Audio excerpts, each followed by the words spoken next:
ओम शांति, ओम शांति, ओम शांति। प्रजापिता ब्रह्म कुमारी ईश्वरीय विश्वविद्यालय के इतिहास में सबसे ज़्यादा स्मरणीय, पूजनीय, आदरणीय और हम सब का मुकुटमणि ईश्वरी परिवार का एक आदर्श व्यक्तित्व को देखना है तो परम आदरणीय दादी प्रकाशमणि जी। बाबा का बहुत शिक्षा है, उसमें बाबा ने विशेष करके इस विद्यालय में प्यूरिटी इज पर्सनालिटी कहा है। उस पर्सनालिटी का सैंपल कहो, एग्जाम्पल कहो, एक आदर्श कहो, एक श्रेष्ठ जीवन जीने की कला देखना हो तो परम आदरणीय दादी प्रकाशमणि जी। परम आदरणीय दादी प्रकाशमणि जी इस यज्ञ के आरंभ से बाबा के नज़र में, मम्मा की नज़र में, और स्पेशली हम अगस्त का मास हम याद करते हैं तो दादी प्रकाशमणि के मास ही हम समझता हूँ। और जून में तो मम्मा का दिवस, जुलाई दीदी मनमोहिनी का दिवस, ऐसी दादियों का यादगार की श्रृंखला में परम आदरणीय दादी प्रकाशमणि जी का जो कंट्रीब्यूशन है इस ईश्वरीय विश्वविद्यालय के विकास की गति में तीव्रता देखना हो, और शिवशक्ति पांडव सेना का एक नेतृत्व का हो, शिवशक्तियों का बड़ी तादाद में दादी ने उनको प्रेरणा दे करके, इंस्पिरेशन दे करके, शिक्षा दे करके समर्पित इस यज्ञ में कराया हो तो दादी प्रकाशमणि जी के नेतृत्व में हजारों भाई बहनें समर्पित होकर के इस यज्ञ की सेवा में संलग्न हैं। परंतु ऐसी दादी का बाबा का राइट हैंड कहो, बाबा का अंकों का तारे कहो, बाबा का हर कर्म को, बाबा का संकल्पों को साकार करने की विधि का दादी प्रकाशमणि जी एक चैतन्य स्वरूप, एक आदरणीय, आदर्श और पूजनीय दादी थी। दादी प्रकाशमणि जी बाल्यावस्था में इस ईश्वरीय शिक्षा को प्राप्त किया।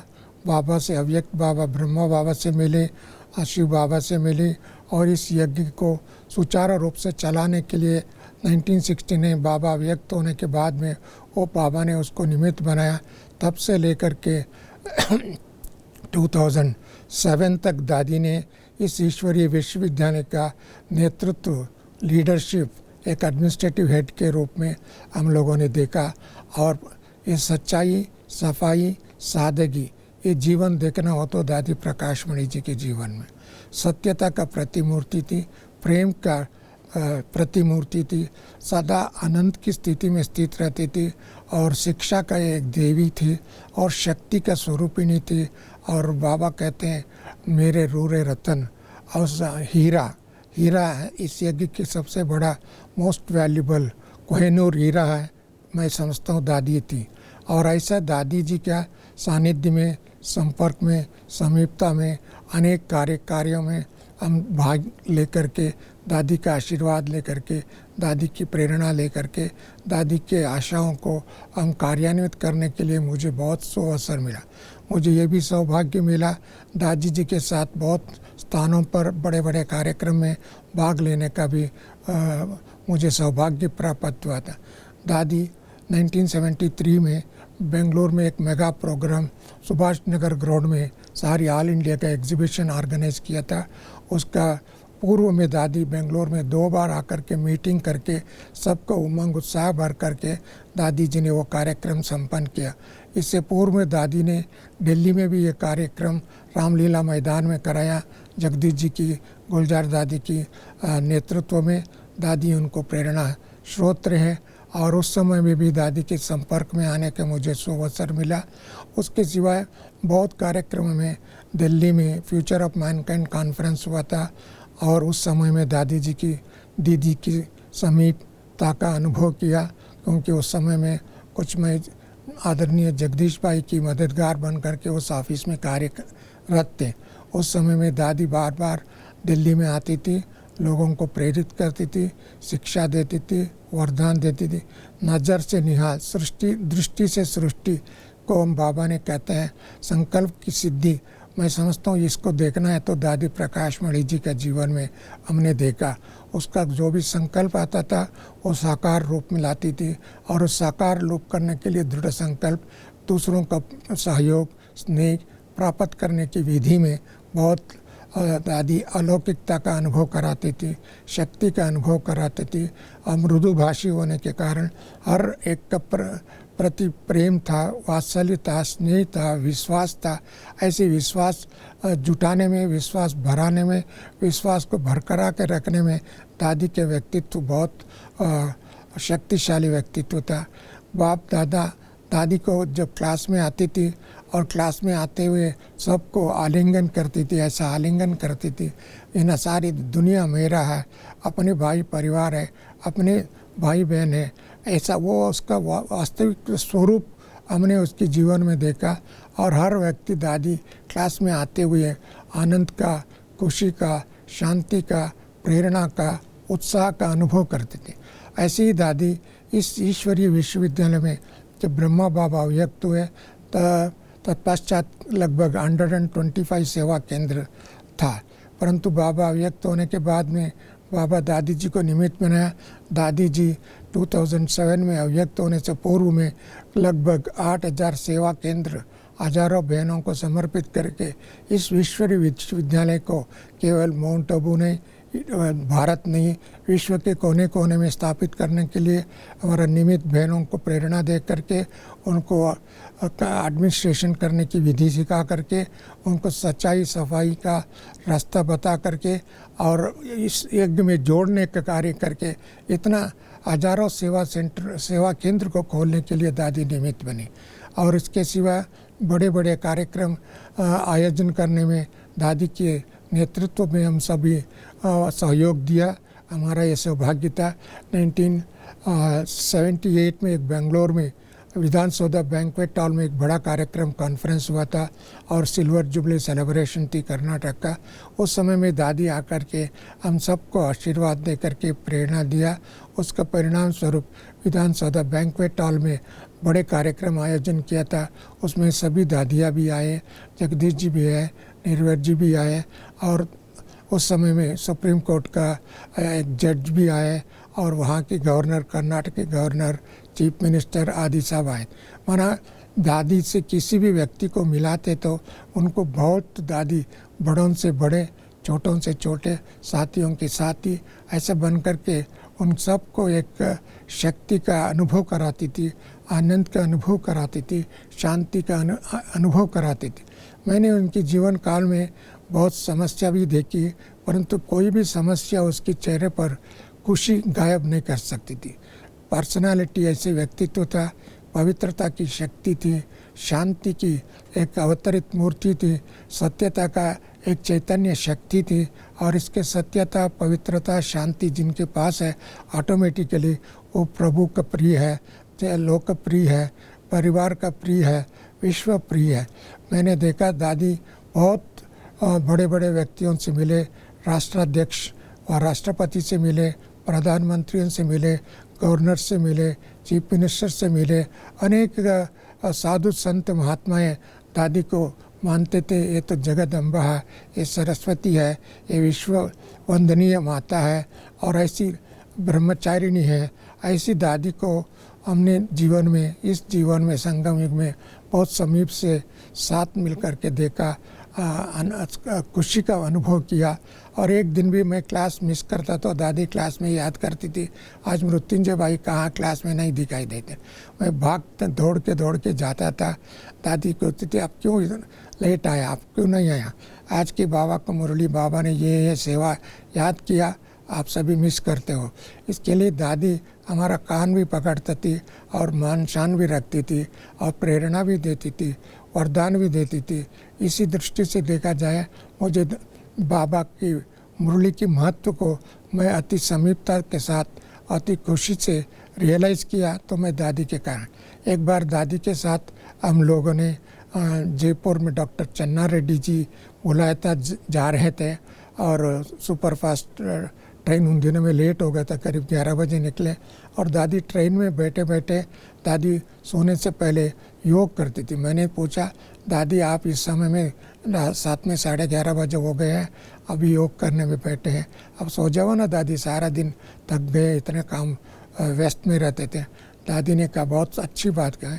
दादी ने कहा, मैं सोने से पहले बाबा को आज का मेरा दिनचर्या पूरा इमर्ज करके बता करके मैं सोती हूँ, ये हमारा आदत है। इसी कारण से मैंने देखा उसके जीवन में कोई भी परेशानी नहीं हो सकती थी और सदा बाबा के साथ रहती थी। दादी कहती, मैं ट्रेन में नहीं सोया हूँ, बिस्तरे पर नहीं सोया हूँ, परंतु मैं बाबा के गोद में सोया। वरना उसके अंदर स्थिति इतना अच्छा था, अव्यक्त बाबा के गोद में सदा समावेश थी, अर्थात उसको मिलते ही लोगों को दिव्य दृष्टि, दूरदृष्टि, पवित्र दृष्टि का अनुभव हो जाता था और दूर से ही किसी को देखते तो उसके लेज़र बीम की तरफ, लेज़र लाइट की तरफ एक प्रकाश का अनुभव होता था, शांति का अनुभव होता था, खुशी का अनुभव होता था। हिम्मत थे बच्चे, मदद थे बाबा कहते हैं, परंतु हिम्मत का, साहस का, धैर्यता का, दृढ़ता का देखना हो तो परम आदरणीय दादी प्रकाशमणि जी। मेरे जीवन में उनके अंदर ये साहस, ये हिम्मत, ये खुशी था, क्योंकि यज्ञ विकास की गति में दौड़ रहा था और उस समय उसका नेतृत्व दे रहे थे। जहाँ भी विकास होता है वहाँ कोई ना कोई विघ्न भी आता है और ऐसे विघ्नों को पार करने के लिए दादी की एक बार दर्शन कर दे, मिलन मनाए और चर्चा करे, उसके बातचीत करे, उसका सल्यूशन दादी भी दे दी थी और साथ साथ में उसको परखने की शक्ति बहुत तीव्रता थी और बहुत सत्यता को परखती थी, शांति का अनुभव कराती थी। उसी कारण उनके सामने कोई झूठ बोलने वाले भी नहीं बोल सकते थे और किसी को भी कंप्लेंट करना हो उनके सामने जाकर के वो भूल जाते थे, क्योंकि उनके अंदर एक जीवन, एक दर्पण था, जीवन एक मिरर था। उनके सामने जाते हुए हमारा जीवन का एक सच्चाई बाहर उभर के आ जाता था।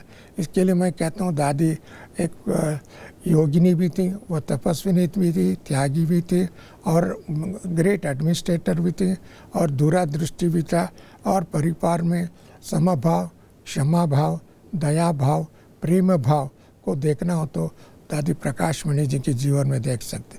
मुझे ये सौभाग्य मिला था दादी के साथ बहुत जगह में, चाहे कार में यात्रा किया, फ्लाइट में यात्रा किया, चार्टर्ड फ्लाइट में यात्रा किया, हेलीकॉप्टर में यात्रा किया, ट्रेन में यात्रा किया, बहुत जगह में दादी के साथ साथ, चाहे कलकत्ता हो, चाहे बेंगलोर हो, चाहे चेन्नई हो, चाहे दिल्ली हो, व अन्य स्थानों पर भी, बॉम्बे में भी गया हूँ दादी के साथ। ऐसे बहुत स्थानों में मेगा प्रोग्राम करने के समय में मैं दादी के साथ गया हूँ और दादी के साथ अच्छी बातों को सुनने का और वरदान प्राप्त करने का, हिम्मत का बढ़ाने के लिए मैं दादी के साथ साथ ये अनुभव किया हूँ। साथ साथ में दादी एक तो परम शिक्षक भी थी, बाबा को कहते शिक्षक। बाबा बाद में नेक्स्ट यदि इस ईश्वरीय विश्वविद्यालय में श्रेष्ठ शिक्षक की माना दादी प्रकाशमणि जी थी, क्योंकि उनको कभी मुरली मिस नहीं करती थी। कम से कम एक दिन में 4 बार मुरली पढ़ती थी। अमृत वेले 5 बजे योग करने के बाद में मुरली पढ़ करके क्लास में आती थी और कभी कभी शाम 11 बजे भी जाओ मुरली कभी कभी पढ़ती थी, शाम को 5 बजे मुरली पढ़ती थी, रात को भी मुरली पढ़ती। मैंने ऐसे गार्डली स्टूडेंट लाइफ उनके जीवन में देखा और टीचर के रूप में भी देखा, एक एडमिनिस्ट्रेटर के रूप में देखा, एक ग्रेट मदर के रूप में, होली मदर के रूप में मैं देखा और शिव शक्ति सैन्य की कमांड के रूप में मैं देखा और उनको संकल्प आ गया माना बाबा का संकल्प, वो संकल्प सिद्धि होना, किसी को एक वचन दिया माना वो वचन साकार हो जाना चाहिए और उनको हिम्मत मिलना चाहिए। ऐसी वरदानी दादी थी और उसका ऐसे दादी का स्मृति दिवस 25 अगस्त को विश्व बंधुत्व दिवस के रूप में हम सारी देश में, विदेशों में व ईश्वरीय परिवार में हम आयोजित भी करते हैं, याद भी करते हैं, बड़े बड़े नेताओं को बुलाते भी हैं और उनमें से विशेष करके दादी डॉक्टर APJ अब्दुल कलाम के साथ बहुत स्नेह था, प्यार था। अब्दुल कलाम कई बार माउंट आबू आए, बाबा से भी मिले, दादी से मिले। अंतिम घड़ी में दादी का स्वास्थ्य ठीक नहीं था, अब्दुल कलाम तब राष्ट्रपति थे, तब उन्होंने उधर अहमदाबाद में आए थे। उनको किसी ने मैसेज दिया दादी का तबीयत ठीक नहीं था, ठीक नहीं है ऐसा। उन्होंने तुरंत अहमदाबाद से राष्ट्रपति प्रोग्राम मैसेज भेज दिया दादी को मिलने के लिए, अब्दुल कलाम जी आ रहे हैं दादी। और ज्ञान सरोवर में दादी से मिले और दादी से मिलने के लिए दादी ने कहा आपके लिए एक सभा भी आयोजन किया। विदिन 2 डेज भी नहीं है, एक दिन के अंदर वो कार्यक्रम भी आयोजन किया। और दादी ने कहा आप भोजन करके जाना। और आप सबको मालूम है राष्ट्रपति का प्रोग्राम बनता है तो पहले शेड्यूल बनता है, उसके बाद में अप्रूवल होता है, उसके बाद में वो बनता है। परंतु दादी के प्रति प्यार होने के कारण उन्होंने स्वीकार भी किया, भोजन भी करके गया। वो लास्ट में दादी का मिलने का यही था। और दादी प्रकाशमणि जी और अन्य दादी जियों को अब्दुल कलाम जी राष्ट्रपति भवन में बुला करके करीब 150 भाई बहनों को बुला करके उन्होंने दादी जी का सम्मान किया था। और उसका एक खुशी का आनंद का घड़ी अभी भी मुझे याद है। और इसके सिवाय बहुत नेता है। डॉक्टर चन्ना रेड्डी जी दादी को एक विश्व माता, विश्व वर्ल्ड मदर के रूप में देखता था। और उन्होंने दादी को भी जयपुर में बुला करके अनेक कार्यक्रमों में दादी को सम्मान किया। इसके सिवाय उदयपुर यूनिवर्सिटी की मोहनलाल सुखाड़िया यूनिवर्सिटी के माध्यम द्वारा उन्होंने दादी को ऑनररी डॉक्टरेट डिग्री दे करके सम्मान किया, अभिनंदन किया। उसका श्रेय भले चन्ना रेड्डी जी को जाता है, परंतु उसका उन्होंने ये महसूस करता दादी को डिग्री देना माना यूनिवर्सिटी की एक गौरव की बात है, हमारे राजस्थान के लिए गौरव की बात है, ऐसा उनका विचारधारा था। इसके सिवाय अनेक बार उन्होंने चेन्नई में गए थे। चेन्नई में तमिलनाडु का गवर्नर बनने के बाद में दादी को बुला करके उधर एक सर्वधर्म सम्मेलन आयोजन किया खुद, और दादी जी को मुख्य अतिथि के रूप में बुलाया। और उधर जाने के बाद में और भी खुशी का अनुभव किया, दादी की अच्छी प्रेरणा मिली। बहुत संत महात्माओं का माउंट आबू में कई बार सम्मेलन हुआ था। उसमें बड़े बड़े जगत गुरु लोग आए थे, नॉर्थ के, साउथ के और बहुत स्थानों के जगत गुरु लोग आए थे। दादी को कहते थे दादी, सचमुच ये दादी एक जगत गुरु है, क्योंकि दादी के नेतृत्व में इस विश्व में इतने सेवा केंद्र खोल करके इतने बहनों को समर्पित कराया। इसको देख करके वो लोग बहुत खुश होते थे। और इसके लिए इस ईश्वरीय विश्वविद्यालय का प्रकाश व प्रगति का रास्ता, प्रगति का एक विधि, प्रगति का एक साधना देखना तो मैं दादी जी के माध्यम द्वारा देखता हूँ और उसके नेतृत्व को देखता हूँ, उसका जीवन शैली को देखता हूँ, इनका शिक्षा को देखता हूँ। उनको बाबा ने कहते थे और निमित्त भाव, निमित्त बन करके हर कार्य करते थे। हर कार्य में बाबा बाबा बाबा कहते थे। पहले खुद निमित्त थे और बाबा उनको निमित्त बनाया था। और किसी को दूर दृष्टि से वो पहचान सकती थी और पहचान के उसी अनुसार उनका एक व्यवहार होता था, वह दृष्टिकोण होता था, और उनका प्रेरणा मिलती थी, शिक्षा मिलती थी। और इसके लिए मैंने देखा जितने भी आज के दिन में बहुत बहनें भाई लोग भी इस यज्ञ में समर्पित है, इसका देन मैं समझता हूँ दादी प्रकाशमणि जी को जाते हैं।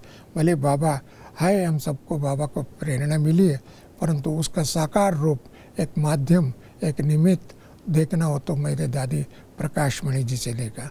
ऐसे प्रकाशमणि जी को हम लोग अभी अव्यक्त रूप में याद करते हैं, उस घड़ी को याद करते हैं, शिक्षा को याद करते हैं और आदर्श को याद करते हैं और सरल जीवन का देखते हैं। पवित्र जीवन का क्या वैल्यू होता है, क्या मूल्य होता है, क्या उसका प्रेरणा मिलती है, उसका आधार मैंने देखा दादी प्रकाशमणि जी की। ऐसे दादी प्रकाशमणि जी के बारे में चर्चा करना बहुत आनंद की बात है, बहुत समय भी लेता है, क्योंकि बहुत इतिहास है। और ऐसे इतिहास को रचने में चाहे देश में विदेशों में, दादी चिकागो वर्ल्ड रिलीजियस कॉन्फ्रेंस में भी गए थे, उसके अध्यक्ष भी रहे। और साथ साथ में बहुत जापान में फर्स्ट टाइम दादी अपना कुछ भाइयों के साथ, आनंद किशोर दादा, रतन मोहनी दादी के साथ साथ दादी फर्स्ट 1954 में जापान में गई थी। उधर भी धार्मिक सम्मेलन था। उसके बाद में लगभग 1 साल विदेशों में घूम करके दादी आए। उसके पहले लंदन में सेवा केंद्र खोलने के टाइम में दादी गए उद्घाटन में। अमेरिका में कई बार गए। अमेरिका में अभी दादी का चिकागो में कार्यक्रम था, वाशिंगटन डीसी में भी बड़ा प्रोग्राम था, और उधर वाशिंगटन कैपिटल हिल के सामने दादी ने एक ट्री प्लांटेशन किया था। वहाँ का मेयर दादी को एक प्रोक्लेमेशन दे करके जून 10 को दादी प्रकाशमणि डे के रूप में अभी भी मनाते हैं। उस ट्री का नाम किया ओम शांति ट्री। आज भी बहुत बड़ा वृक्ष के रूप में वो ट्री बना हुआ हम लोगों ने आकर के देखा है। और दादी जी प्रकृति के प्रति बहुत प्यार था, और प्रकृति की पालना में भी उनके अंदर बहुत कंसर्न था। किसी को भी पेड़ लगाना हो, सस्यारोपण करना हो, ग्रीन रेवोल्यूशन लाना हो, और वो भी उसके अंदर एक कंसर्न थे। और उनके साथ साथ में मोहिनी बहन, मुन्नी बहन उनको पूरा सहयोग दे करके दादी जी के हर कार्य में, हर बात में, हर परिस्थिति में उसका साथी बन करके उन्होंने अच्छी सेवा किया। और किसी का भी दादी उनके जीवन में एक बार विश्वास करती थी, उसको विश्वास को बरकरार के रखती थी, और कभी भी उसको कमी होने नहीं देता था। इसके लिए दादी ऐसे बाबा के प्रति विश्वास, परिवार के प्रति विश्वास, किसी व्यक्ति के प्रति विश्वास, सेवा के प्रति विश्वास, इन सभी विश्वास एक पूंजी है, विश्वास एक शक्ति है, विश्वास एक निधि है, विश्वास एक प्रेरणा है। ऐसे विश्वास बढ़ाने में दादी निश्चय बुद्धि विजयंती बाबा कहते हैं, ऐसे निश्चय बुद्धि का एक जीता जागता एग्जाम्पल मैंने दादी प्रकाशमणि जी में देखा। ऐसे दादी को बार बार याद करना हमारे लिए एक रोमांच हो जाता है, खुशी हो जाता है। और स्वप्न में भी दादी कई बार आकर के मुझे बहुत प्रेरणा दिया, और कभी कभी मैं क्लास मिस करता तो दादी मेरे को स्वप्न में आ जाती थी। मैंने आज दादी देखा, ऐसा फिर भी भाग के जाता था। इसके लिए मेरे को दादी एक मेरे जीवन के लिए विशेष करके, मैं साउथ में रहा, बेंगलुरु में रहा, बेंगलुरु में ज्ञान लिया, परंतु मुझे माउंट आबू में बुलाने के लिए निमित्त दादी जी थे, निर्भय भाई था। 1983 में फर्स्ट यूनिवर्सल पीस कॉन्फ्रेंस आयोजन करने के बारे में एक मधुबन में मीटिंग हुआ था। मीटिंग के बाद में निर्भय भाई ने कहा आप इधर ही रहना, और दादी से पूछा, दादी ने भी कुछ प्रेरणा दी। इसके बाद में मैं 83 यूनिवर्सल पीस कॉन्फ्रेंस पूरा हो गया, क्योंकि वो नवंबर, दिसंबर, जनवरी, फरवरी में मैं माउंट आबू में रहा। उस समय में बहुत ठंडी होती थी। मैंने फरवरी के बाद में, कॉन्फ्रेंस के बाद में दादी से पूछा, दादी मैं बेंगलोर जाऊं? दादी ने बोला क्यों जाना चाहते हो, मधुबन अच्छा नहीं लगता है क्या? मैंने बाबा अच्छा लगता है, दादी अच्छा लगता है, मधुबन अच्छा लगता है, परंतु माउंट आबू में रहने के लिए ठंडी अच्छा नहीं लगता है, ऐसा मैंने दादी को कहा। दादी मुस्कुराते हुए दादी ने कहा, दादी ठंडी की टाइम ये थोड़ी सोचती मैं बॉम्बे जाऊं, पूना जाऊं, बेंगलोर जाऊं, दादी तो ठंडी में भी इधर ही रह करके सेवा करते हैं। मेरे को वो बात बहुत जच हुई। मैं तब से मैं सभी भूल गया, ठंडी भी भूल गया। मैं माउंट आबू में रहने का मैंने मन बना दिया, और तब से लेकर के 1983 से माउंट आबू में बहुत कार्यक्रमों में, कॉन्फ्रेंसों में, मेला में, बड़े बड़े मेगा प्रोग्राम में शामिल होकर के दादी को व बाबा को व यज्ञ को, अपने परिवार को सहयोगी बन करके मैं बहुत चीज़ें सीखा। व्यवहार में भी सीखा, मधुरता सीखा, पवित्र जीवन क्या है उसको सीखा, और शिक्षा क्या बाबा ने दिया उसका स्वरूप कैसे बनना वो भी देखा, मैंने सीखा। इन सब के लिए प्रेरणा स्रोत एक इंस्पिरेशनल लीडर कहो, एक वरदानी दादी कहो, एक ग्लोबल वर्ल्ड मदर कहो, ऐसी mother, spiritual mother, Holi mother, divine mother, ऐसा दादी को मैं देखता हूँ। और साथ साथ में एक शक्ति सेना का नेतृत्व, लीडरशिप दादी के थे। ऐसा दादी को बारंबार नमन करते हुए, प्रणाम करते हुए, श्रद्धा सुमन अर्पित करते, प्रेम का अंजलि मैं सुनाते हुए मैं समस्त ईश्वरीय परिवार को मैं बहुत बहुत बधाई देता हूँ। आप सभी अपने जीवन काल में दादी को देखा और उनका प्रेरणा लिया, वरदान लिया। ऐसी ईश्वरीय परिवार के सभी भाई बहनों को दादी का अगस्त एक मास में हम लोग पूरा आयोजन करना चाहते हैं, अलग अलग कार्यक्रम आयोजन करना चाहते हैं, अलग अलग रूप से दादी को याद करना चाहते हैं, उनकी शिक्षा को याद करना चाहते हैं, उनकी प्रेरणा को याद करना चाहते हैं, उनकी दिया हुआ देन को याद करना चाहते हैं। याद करने से ऑटोमेटिकली शक्ति बढ़ जाता है और बाबा का भी वरदान मिल जाता है और ईश्वरीय परिवार का सहयोग मिल जाता है। ऐसा दादी को पुनः पुनः हम नमन करते हुए, प्रणाम करते हुए नमस्कार करता हूँ। ओम शांति, ओम शांति, ओम शांति।